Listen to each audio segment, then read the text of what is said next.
பிதா, குமாரன், பரிசுத்தாவின் பேராலே ஆமென். கிறிஸ்துவுக்குள் மிகவும் பிரியமானவர்களே, இந்த நாளுக்கு இன்று தேவன் நமக்கு உணர்த்திய இறைவார்த்தை அது ஓசியா தீர்க்கதரிசி எழுதின புத்தகம் அதிகாரம் 12வது அதிகாரத்திலே 6வது வசனம். இப்போதும் நீ உன் தேவனிடத்தில் திரும்பு, தயவையும் நியாயத்தையும் கை கொண்டு இடைவிடாமல் உன் தேவனை நம்பிக்கொண்டிரு. எல்லாரும் ஒரு ஆமேன் சொல்லலாமா?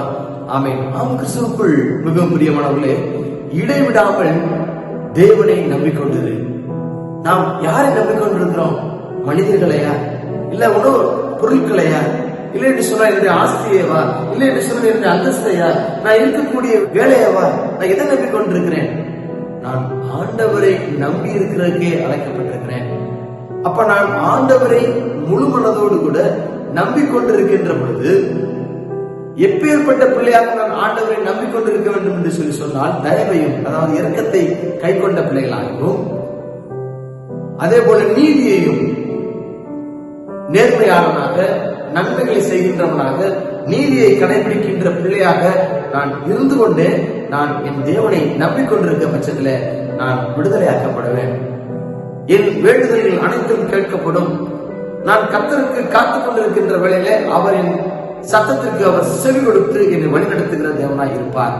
ஆம், கிறிஸ்துவுக்குள் மிகவும் பிரியமானவர்களே, நீ உன் தேவனிடத்தில் திரும்பு.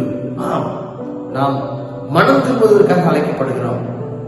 ஏதோ வந்தோம், ஏதோ வாழ்க்கையில வாழ்ந்தோம், ஏதோ போனோம் அப்படிங்கிற உலக பிரகாரமான மனிதர்களைப் போல அல்லாமல் நாம் விசேஷித்தவர்களாக அழைக்கப்பட்டிருக்கிறோம்.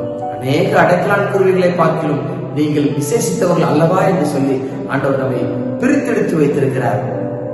சிந்திக்க அழைக்கப்படுகிறோம். கிறிஸ்துவுக்குள் மிகவும் பிரியமானவர்களே, இப்போதும் நீ உன் தேவனிடத்தில் திரும்பு, தயவையும் நியாயத்தையும் கை கொண்டு இடைவிடாமல் உன் தேவனை நம்பிக்கொண்டது.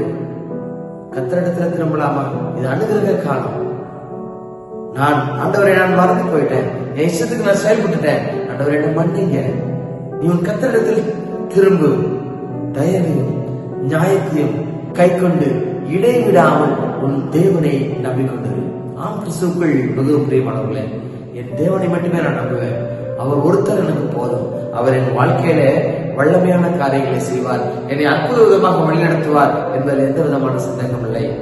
அதற்கு நான் செய்ய வேண்டியது என் தேவனத்தில் நான் திரும்பி தயவையும் நியாயத்தையும் செய்து இடைவிடாமல் தேவனை நான் நம்பிக்கொண்டிருக்கின்ற பொழுது என் வாழ்க்கை அது மாற்றமடையும், என் வாழ்க்கை அது ஏற்றமடையும், என் வாழ்க்கை அது முற்றிலுமாக மறுரூபமாக்கப்படும். ஜெபம் செய்யலாமா? நேசிக்கிற அன்புள்ள தகப்பனே, சப்பா, எங்களுடைய வாழ்க்கையை நீங்க மாற்றி வந்ததற்காக நாங்கள் செலுத்துகிறோம்.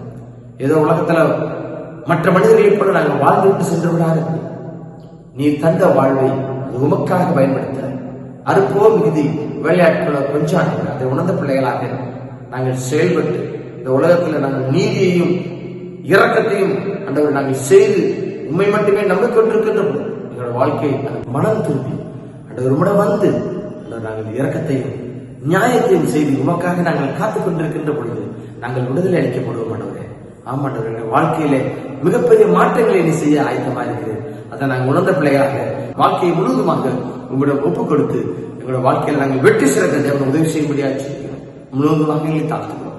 துதிக்கிற நமக்கு எல்லா செலுத்துகிறோம். இயேசு கிறிஸ்துவின் ஜெபம் வைக்கிறோம் நல்ல பிதாவே, ஆமென்.